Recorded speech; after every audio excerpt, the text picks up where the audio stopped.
والصلاة والسلام على رسول الله صلى الله عليه وسلم وعلى آله وأصحابه ومن استنى بسنته إلى يوم الدين وبعد. إنما مشرمم nimefeme ikorfom nkokom beba nimefeme tu edami kuna shibebrebe ne kan shifeme kuni bo washiyangu fo no fe afasanga ngofom no nyuma so yesu shiri nimefeme ngombe nyuma ya kiyameni nimedine korfa kun nimefeme de bukata insha Allah taala na yekonya musa ya kiri nimefeme do yirfemeni huwa ghafurur rahim iti gafara feme on iti an fo shifeme nimefeme ishi an fo insha Allah nimbam ekenya ba yekarambe na tiweni kada shimbe afrikana aqta'u al-musallin ngashim bebu o fafte nimefre fodo sangambe mubara nimefre fom yanangashim bembe natiyo enatibe enyime ferenu ye buebu fe abieriko kibe awla abieri kibe afti awra parasu kibe ajojo o minyime femedo zikiri bawi ejojo ngin ke peperi to nyuma yasu awarabi ina kana الكلام عند تخلي قضاء الحاجة ina kajojori fako sanga be sono aura persuko kwa aula bieri abieri no do awdo na kumbukata au ko kwa persuno aura na kumbukata yengana ala mutahalli fako tu sono kerbe aura persuo ko abierio an yakufa anil kalam mutlaqan ni kabatere no jum fafti jojori awaberi oya da kani jojori awra persu oyma da kani jojori sawa an kana dide ikoyo kanao dhikran nyime botuntwa ya ko ka botuntu nyime fuma أو غيره كوكوا بكبر سبي إلا لضرورة ما كوكوا كان إتدولي كان سامبو يوني أو بيرنو تدولي ناجوجو أو برسونو تدولي ناجوجو ما كوكوا كدولو تسو فلا يرد السلاما أو بيريو أو برسوا يسونو تسلما ويادا كان ور سلما فما mobti awramba woni aw dangba wobrio aw dikibi aw ayule wajio hoya daka na bo salaman wala yujibu muazzinan akaki boma ladani bu fonu je ladani bu fo subo Allahu akbar nakibi aw awrabi tima persuko abri na abonu Allahu akbar ashhadu an la ilaha illa Allah nabonu ashhadu an la ilaha illallah nyine akuryume anawra personu yati la dani bo anama bonu be afa bonu yengana wala yushmitu atisan ekaktiso nje yakpe fo akpe ya wa beri yo shika alhamdulillah anama bonu be afa bonu maputi nje ma ma beri yemo ke yanye tanabere no shika alhamdulillah na shika yarhamukallah na shi so amatunde nan wo abiari ne ke yani woya daka na bwen niti yedongo bare merebe birbe bare wa abiari wo gogori su e wa abiari ini lamo ko buanza mabosu e wo perso ini lamo ko buanza mabosu bal mbem ko awarabe kashka dika pantaino na fabngino wo bubengu busko personi buanzama bosu to ngirin kera min al-adab al-islam fafta ashram ya lada binu wa yada kal lamoko nanyi an wambu beo an wo kparsu kobrio nan fangiro wambu nan ngan su bon zama bal duniya zama ko kwa beni son gere moyan wo kanswa to subhanallah ngin kere o yoda ka ingal hadith ibn umar fafte ibn umar wa hadith badiri radiyallahu anhuma yimad suweni shikaramu anna rajulan kabab yasobi مر على النبي صلى الله عليه وسلم يسوشي يمفوبي عليه الصلاة والسلام يمهنا نكشي ويمو وهو يبول يمفو محمد عليه الصلاة والسلام يسوكو يا بيري يسوكو يبكاتا فسلم عليه نوت يمفو سلم صلى الله عليه وسلم فلم يرد عليه يمفو ورما نبي سلام ممي سلم من بيتويني فلم يرد وورا سلمنا ممي يجيني حديثني حديث صحيح أخرجه إمام مسلم إكاكتسو أبو داود الترمذي بكر بعد يجيني حديثني النسائي يلتي نامكو أنغانو برسو برو كوكو أو بيريو يا سوكم بكاتا أنزما بوا ويودو sono jodo ma bueno yinna kirma kana bu min bawo mabti akurka su ashrama de lada bin so kibene mo fo muhammad alayhi salatu wassalam akuriyalani ingine ne yirti adamandeya ne ti sanya ingine ne yirti adilina ngidi kin kero de ka kana sese me yara ashrama mdongo bare be kike wa nyinu ya bu ngin kere kiti bawo oti manga shibe to iso ya da ka ni mefme shishe su qala shawkani إمام الشوكاني إن كداش بفريقا نيل الأوتار يرسما سمي لباري إننا وهو يدل إننا يني كريو على كراهية كبا كرمي ذكر الله نصنو نابو تنتو يمفمي سنغبا وبرسوكو كوا بياري نابو تنتو يمفمي أنو ذكر باويو يا ناولا بيراوي نذكر نو بيالي أورا برسو وكله بكرمه حال القضاء الحاجة سنغا باو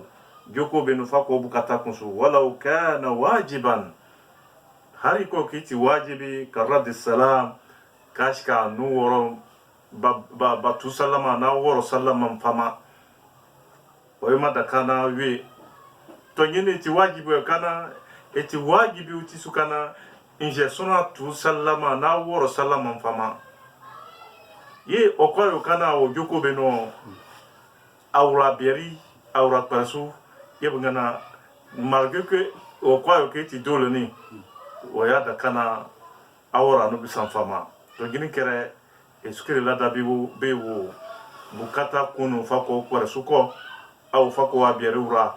eskere la da bewo no la ni medine ti ne fayma وقال إمام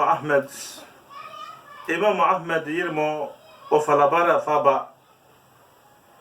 يري إمام أحمد كذا شبه أفريقيا مسائل ابن حاني يجي لبارا سبا لا ينبغي له أن يتكلم لا ينبغي ويوم دكاي أن يتكلم نيجو ندنجي كويو كاوا بيريو au kokwa askwa beri au kokwa persubure awa au la bikwano yeso no sigyo jodo ya da ka bon mbe mo baramo njoro persunno ye babu afrika na abdul majid yu persubo na ko soro to nyino ya da ka amono na wudo dim araba ko persufti akumbu kata wiri na fte wiri nana mbwe minu amwesko nji ko kiti dorura beni nyini dorura no sabe kurke yua to nyisa ngani akurbon amande nji tima dorura waya daka nja fteweri yemi kurke jojo gbere be onashika lamoko ashrame akirma kana awra menu kanje sono bawo parsu ya wa biare mesgo gbebe ngudoi yidati kibe mo fo akirere fafti sunna no alayhi salatu wassalam anka yirmo imi mo nya fole buku to nyime de netine 5 months قال البغوي إمام بغوي اسمه الأباري قال إمام إننا ولا يذكر الله أتنغا يمسو أبو تنتوا يمسم باللسان نوتفرما على قضاء الحاجة سنغا بأسوكم بكاتا برسوكو أكوكو أبيركو ويادا كان أبو تنتوا يمسم يناورن وإذا عطس إنجا بكيا على الخلاء سون كربي وورك برسو أكوكو أبيرا يوكيا يحمد الله في نفسه إذا شيو ikunu ida shio ya wurin baso yuhmadullah fi nafsi ida shi iti kunkurma so ida shi ikunu ida shi ya wurin baso amma ka tiki mo uno nashka akpeyan na o barsubo nashka alhamdulillah iso taso qalahu hasan wa sha'bi wa nakhi ngini gorani حسن وجوجه الشعب اسمه فيها نخي اسمه بكرة بفاجني كده نافا شهر يعني ففتي كذا شيء بفريقة شرح السنة بماني لا بارن كيف بري دونك اتصال أورك كايو لا دبي أشرما أورك كايو لا دبي فكو وبكتاكونو يعند ويجوز الكلام ويدكا وتصو يجوز ويدكا الكلام ناجوجو للضرورة ففتي دي كبي كوتيكا ويدولي أو لما لا بد منه أو كوكوا دي كبي دولي كان أو بيرنو دكا كاجوجو ويدولو تسوى ناجوجو كإرشاد أعمى كاش كان أنيشله na kiriati beni kurki tuk mabeno aw ko kwa sabe kurki tui e sunati ba igu menyunu mabe de yunu teti dole na jojo ngi sangani ile ninga ka irshad al a'ma yakhsha alayhi min taradi wa ghayr zalik isusur kana sabe batui kuma de yunu ko kwa shi we yunu be tieso to ngi sangani o ka ke dolo ti suna o para sunu do aw awa bernu do na ngi jukunso na tiena kaki kana ajojo kana o shi wonyunu o kuma wonyunu to nyene o kaki dolo ti suna ajojo etimangashi yenga qala an-nawawi imam an-nawawi yenga yukrih bakete an yadhkura Allah na botuntu ngimefme aw yatakallam bi shay'in ko ko ajojo garabi قبل خروجه بأنام فتمات كو برسونو إلى الضرورة ما كو كو كضرورة ندينجي دي كيبو كو غنا كضرورة دي غنا بري تو ني سانغاني أكورجوجو ني سانغاني أكورجوجو يغا فإن عطس إنجا بيا حمد الله تعالى نادم يكوناشي بقلبي نواهرم با او برسونو دونا نانكيا اداني ما شيو واهرم بان اداني ما اشيو اوتي كونكورماسو اوكونو ولا يحرك لساني ما كان تفرما ما متفرما كان تو نيني وكري لادا بي جينا بريلاني وكري كانا سونو وهذا كان ajojo nyeme no anebe au parasunu au afa nyeme no anebe be kada pai na fe faura parasunu nginin kera baketela ni imedina tina faigma النقطة الخامسة هي point نصف يجرني النصف عدم الاستنزاع عدم التفخير من البول آدم إذا كان فون لكبه يومي الاستنزاح نبون كونكو يو كاشي أي آدم تطهير من البول يا يوم كتشي فكوين بي يا بيركو أسكوا بيري وركا كتشي إيو وابيرن أيو كتشي فكوا بيريونو إيتي كبنا ودكانو يتبع جيا وقد حذرنا النبي صلى الله عليه وسلم يمف محمد عليه الصلاة والسلام حذرنا ومناي يسوع حيفا فقال ناشي تناده من البول تناده من البول أن يكشي من البول ففتي أما بيركون أما بيكرجوا كشي ما بي أسقوا بيرين نام بيرين توتو وجاسوا أو يتوتو جا أن يكشي فكون ينو na ayo sawari no biefte kashi mapti menan be mobara injo kwa abieri na wi kashi anko fe isure ikushi to nyirin bi na anko pimpia go ejasu aw anko pimpia go ningesu o sakilani warga kanya sawari fako wa abieri konu adena nzudeti na abieri ni mbe sufte ni kefte kashi ama ya dongo bara juko ba onulani ekike wa nyinu mbien fita kashi yesu la kurushi an kana mbien suma sugo goyemu ye ngana emo fonga alayhi salatu wassalam tanadahu anyo am yo kashi ama biari konu na ma biari ka fite kashi a biari kala ko kashi fa inna amata azab e ngana azaban bebreu إن عامة عذاب القبر منه إن عذابا دونغو بفايو منه إنو إنا أبيركون منن بمبارا بوسيو بازا بوسيو أنكا بوسيو جاكاتا فانكمان ناسونو سبساكاي جينيك سونو بانسما يوزو أو نيسون يوزو أكون كما دكبي بوسيو سوي عذابا نبيدتي wo bimbi wo gweja su iki kyawan mbia gwe I suturasu iki kyawan yini nuto iso wo toasu wo da kana yayu keke shifa kwa mbibinu mabti yazabani I dongu azaban fankmanu I dongu I numbemnu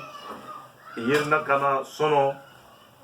akwa biyari bayo mungu keke shi iso yoma daka وعن ابن عباس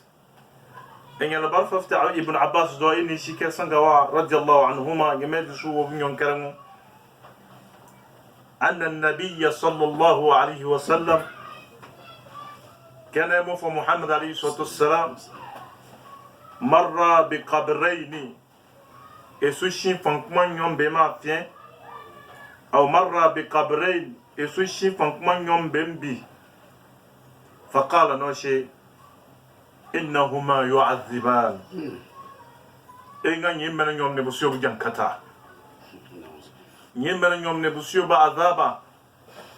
يمن يوم نبسيو بجنكتا بفن كمانو وما يعذبان في كبير ما دكي بمبكا بدتي من غاشي بمبكا بدتي بسيو بعذابنا ما دكي بمبكا بدتي بسيو بعذابنا نيمبام أما أحدهما إن أبو بيو فكان لا يستطر أي يستبرع من البول إمامين بكمكا فكوا إيا بيريكونو إيوا كاشي إي ديما سواري إفا من دي نام بين بي كا نيوري كوشي ما دي كيبان بكا بدتي إن بي كمان دتي mbimbi gweja sundeti iyo akeke shifa kwa ya bierunu deti yegine sunya yenga alhadith yin hadith ni muttafaq alayhi akhrajahu Buhari wa Muslim Imam Buhari ni Muslim akobu kadashino angu ngin hadith ni tiso Abu Dawud usmado akore angu ngin görani Tirmidhi ako Tirmidhi no sunan Tirmidhi aka kungunyi labarin nu wan Nasa'i ako Nasa'i no sumanu aka kungunyi labarin ni Ibn Majah buke pepere badegine hadis ni yengana fa'ala musalli wada ka fako nyime free fodoy fa'ala musalli wada ka fako nyime free fodo an yata'akkada جيدا أنه قد أزال النجاسة التي على السبيلين قبل قيامه ورجع مفرف والله مكو ودكاكا ayu danganaya ama na hore nyunyumi kana annahu qad azala an-najasa kana dangban be wuni dangbana fite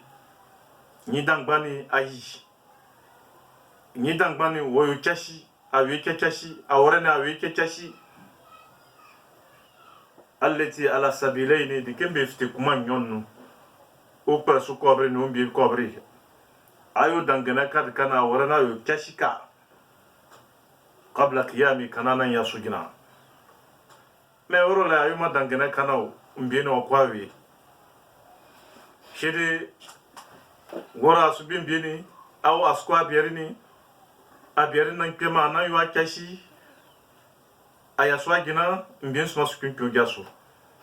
to iso o yuma daka mene dongo bera benye joko ne awonu so ime fume shishe sunu we kanda ime de na krushia dini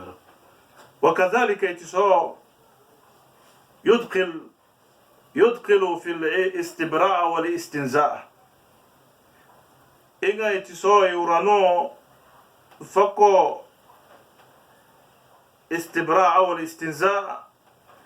بيكو كاو دي او استنزاء لا يكشي اتقاء الرشاش البول المطيرة فكو كان إنجي أسكوا بيريني دكم ما سبيا بيرين كوني أنكا بيريني ستوتو اتوتو أنكي سوغو جاسو تيسو اسمه يوم دكا ويتخير مكانا لينا أنكا كوا بيرين سما كوا بيري أوربي تبت فانو دكبي mbieni kosutoni anki penetru afano mienwa ikurtutuma amanje akwa beri fako awara ittiqa ar-rashash al-bawl al-mutayyara fako awara bebeni ya bwebe swa akwa kashia bonso asubi mbien gosu anka na ngini ya bonso mbien kosto so anki stutu sugo ojasu mena ubara anka ya bonso agina au ya bon sheker ke subi mbien gosu ankam bieni stutu sugo egasu to iso yoma daka yiti bungana an yatakhayyara makanan layyina ashashi awrabio layyinan awrabe tibete kashka nye aw fa pobenu so na kwa bierini baskwa bierini sugonu iya stutu babo gomo kibo dakalani li qawli sallallahu alayhi wa sallam faftemu muhammad alayhi sallam إنوانه في بعض الطرق الحديث حديث نياتي بارسوبينو السابقة بود ماشي إن أما أحدهما أما بنكون بيو فكان لا يستنزي من البول لا يستنزي من بول إيوما كاشي فوكو إديكي يا بير كودكا تو نيدتي جمف مسيو وعزابنا ma de ke kwa be buso mbiko de busu ibusu ya azaba fankmano yamo fo muhammad alayhi salatu wassalam esushi suti ngina azaba ni fala hawla wala quwwata illa billah wa kam minan nas melenya yebu kwa beri buyo masawari ne ba bera wa kam minan nas melenya yebu kwa beri bebo mindima bosu ya sugina abere ne sukimpi go bu kurushinwa awo sukimpi go bu gaso waswa ya yuma kashi fafte ngina no والله يا سوشيال جمال يمشي مفوني فتوسو قال حافظ ابن حجر إن أنا كذا في أكثر الروايات إني تسوى ففت رواية مدونكو إنا كان أتين أديس مبارسو بيبوبا فعلى أكثر معان على أكثر معنى إيم دونكو معنى الاستتار إنا كان استتار نكنا أمون بي كرفت كاشي أكين بي أمون بي نافين كنام بي كرفت كاشي كيبو دكا نسنغاني أما دنغنا كان دي كيبي ومو akama oyashi na ngine zone ne na mfite yembi mfite to anka ka kashi na yuwa ora kashi na oro osutura ke bol daka yenga alla yaj'al bainahu wa bain bawlihi sitratan yani la yatahaffazu minhu فتوافق رواية لا يستنزه لأنها من تنزيه وهو الإبعاد إننا ميكو كان أفشي لا يجعل بينه وبين البول مي فشي يا فيني بينكو سترة دكبي كندا يعني لا يتحفظ دكبي إيسا سما منه ففتين بيكون إننا فتوافق كتوس رواية بنا لا يستنزي بيننا بيوما كتشي كتوس ونيجون كتوس رواية بيبا كيدوني لأنها مفتن زودتي من تنزيه إيو ففتي تنزيه كتشين بيوسوكينو وهو الإبعاد إنا كان دي كبينا أيو ديدي إني بيان سما أيو فتح ندو يري سما لبارنا يمف مدي ناتي فايفمان السابعة إنجنسو التعمد الثلة والنطر والنحنح نحنح أي نحنحت إيه أنا يلي كم بباب يلي نوانين ببا فباباني إيه أثلت إيه كشه هو إسحاب الذكر وإخراج ما فيه إسحاب إيه كا أتين ذكر وبيسو ناتين وإخراج ما فيه ناي دي كبي ونودو asukwa biarini anka bia na fien so afien fien na de kebe abiari de kebe okanudo mbibo okadon ifti athallat lani huwa ishab dhakar wa ikhraj ma fi na yi de kebe wonudo na yifti yengana wan natr مسمونا كان جذب ذكر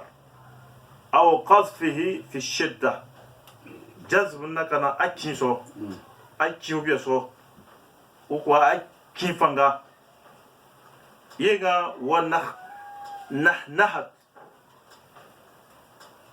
نحنحت نكنا تردد الصوت في تردد الصوت كسعال كاشكا سبوتونغو في جوفه وكون في كونو لإخراج البول أدينان بيفتي بيو أنكا إسكوا بيان يوكي سوكي بين دسوا نا أدينان بيبي ودو نفتي أو براز كوكوا برسوف تو ينين كلا بسبو بيبا يغانا وهو مسلك كثير من المصلين إيغا يمفر فم دونغو باتي برسوم بملاني وعامة موسوسين نفقط من دونغو منم بيبنا الوسويس إتكامون بنافتي وفتاوي ما شكا وباورن بسبال إن منه إنغا يكي إن منه بنم بم من يجعل أصلا في الاستبراء بفاينين فاشي استبراء كان أدينا بيو ديدي كان فافتي إي كتشونو أو بو ديدي بمن يلي كن كابري إيه قال شيخ الإسلام ابن تيمية شيخ الإسلام ابن تيمية رحمه الله إيه يقرح السلت إيه باكتي ينيني شيخ الإسلام ابن تيمية رحمه الله إيه باكتي ينيني يكون باكتي بافين في أوتوسو أتورتو إسحاب ناتين كنا مبين بيوروني فتني باكتي والنطر باكتي نطر مونيتي نطر اسمنا كنا أتورتو ناكيسو أكينا أدينا مبيبي ودون يفتي شيخ الإسلام إنها باكتي ينكر الله أكبر. ولم يصح الحديث في الأمر والمشي إننا لم يصح كو توماسو ويادا كالي حديث ففتي حديث في الأمر ففتي ينين جيران بيسو كاني والمشي نناتري والمشي نناتري وتنحنح عقب البول بدعة شيخ الإسلام ابن تيمية رحمه الله إن تنحنها أيو يكوبي كوكاش كاكين عقب البول فكو سنغبا سكوا بيروي بدعة إن تسانكريو ويوم دكا يمف مشي شيسو آمين. ne nkarmo kibe popo shiri ambarso donc yayo nyijmo wanke teleto ne finfin kana de nan bien kera lifti au atoroto na kinso atoro bieso na kin to ngin kera o ma daka e fagore baba be mo ya daka ne fa ba ina ka obieso na atoro bieso na kin na bebe o don lifti ime fi meshi chef ni we kanda yenga na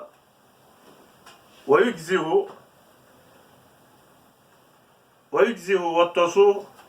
وكوكو دكا الاستجمار بالحجر إنه والتصو ودكا نصنو كروفا استجمار نزا نافو تشاشي ولو بواحدة هاري كوي كايا بوكوان في الصفحتين والحشفت بذات الحجر هاري كوي يا بوكوان صفحتين يبنبه afri gbangba kun gbangba nyon kere afa kun afa nunuka naka ke fen nan nuka ni u bieso ti di kana afa nunuke ma pe sofarte ni naka na i fas nyon ke pepere i gbangba nyon ke pepere afa bokun afa nunuka naka ke fen da bokun ni na afa nunuka u bieso ti di ka di kiben bien sute bizat al hajar ni ya bonyiti wa غير ذلك ina ni nyidi ken barsu le umumul إيكل سانغوا عدالة بوكيريو يجوز بجواز بجواز كباوي دكا يعني بجواز الاستجمار بباوي دكا كاسونو أكور فاوي تشاشي بباوي دكا كاسونو أكور فاوي يدكني نافاوي تشاشي ينيجون اسمها اختيارات الفقهية كذا شيء بفكرة اختيارات فقهية إنجا كونيري أموني لبارن بي شيخ الإسلام ابن تيمية رحمه الله وفي أفعبا قال ابن قيم رحمه الله يكرم بفريقة ابن قيم إنه ولم يكن رسول صلى الله عليه وسلم وقال يكرم محمد عليه الصلاة والسلام يصنع شيء مما يصنعه المبتلون بالوسوس من السلة والنطر الذكر والنحنحة والقفص ومسك حبل وطلوع الدرجة وخشوع القطن في النقص الإهلال أي مخرج البول. شيخ ابن قيم رحمه الله إمام ابن قيم إنه كوي وكان مفو محمد عليه الصلاة والسلام يصنع شيئا كي كوي كاد إيو ديكي بيسو مما يصنع مبتلون فقط مبتلون منم بايو يعني بايو جرابي منم بو جرابينو ففتي الوسويس مبتل الوسويس ني تجرب يوبن بكا سنغا سونو بيو بره نجونغان ترنفي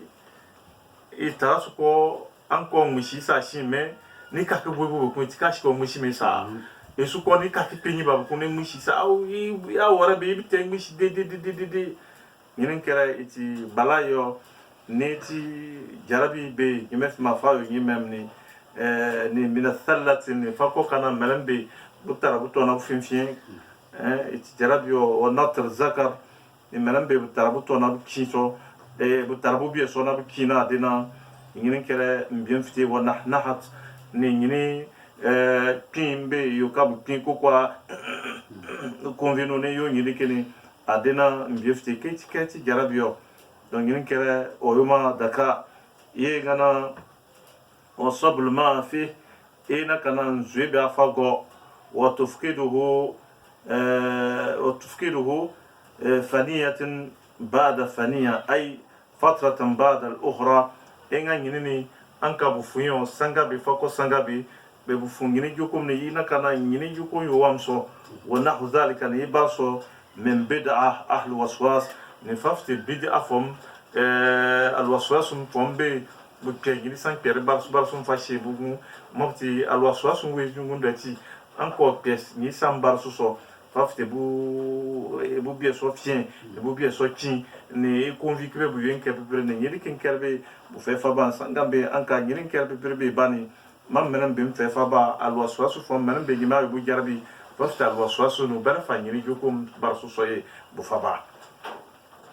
yegana ni gani o zad maat وكلاش بفريكا زاد مئات أقوري أغني نوان يعني مفتي ابن القيم رحمه الله إذا كلاشنا زاد مئاتني يجنا السابعة نجوسو البول مستحمل الماء الذي يستحمى فيه يجنا البول أبيريكو في مستحمل إذا كان نجيب منورا نبو بيجي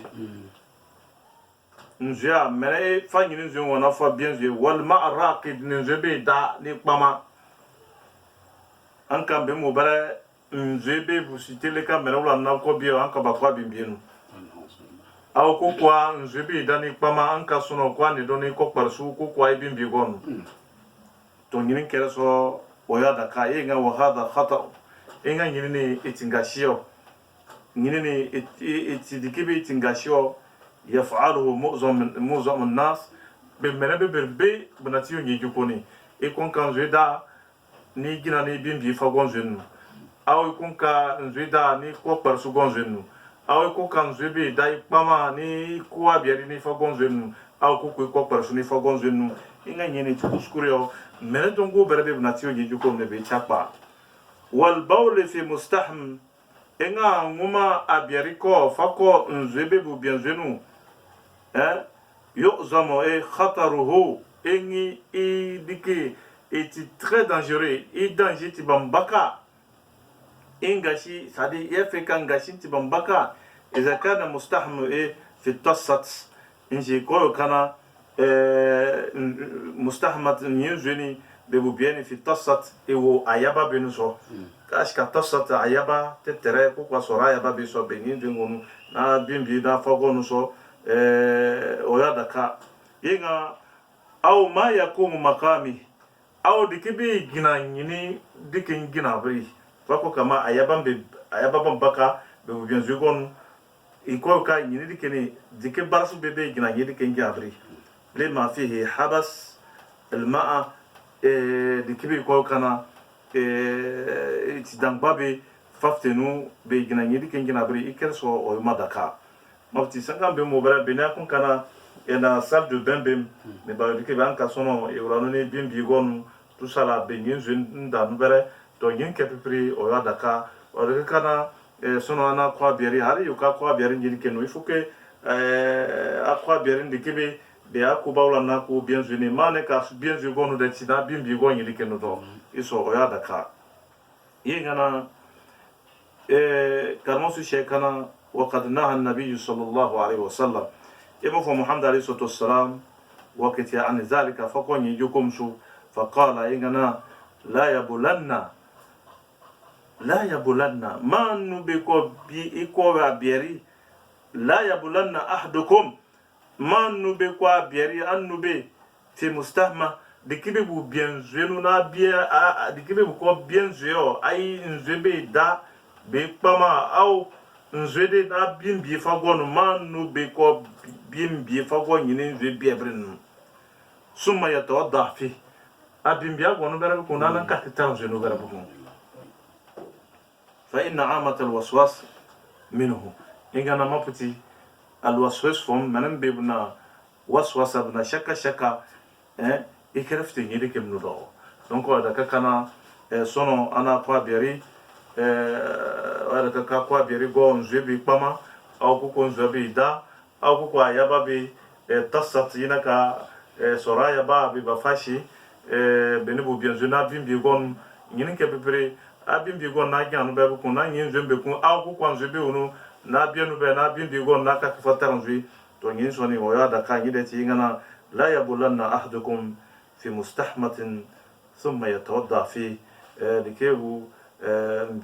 nzwe biabri na ako bimbi go nyini awra no don zwenu na nyi nzwe be kuna ka fatara nzwi au agyan do na tara nzwe be kun wa da ka imedina tine fa guma ime kati asiri ne ka de kibe guma yu so kya fa me guma de kendani wa da ka nyini sunna ni sese bibirbe ngila da bimbe ashrama ya fa bani na ashramam ne sasa ngila da bi barsu barsun ke bibri itali hir fa me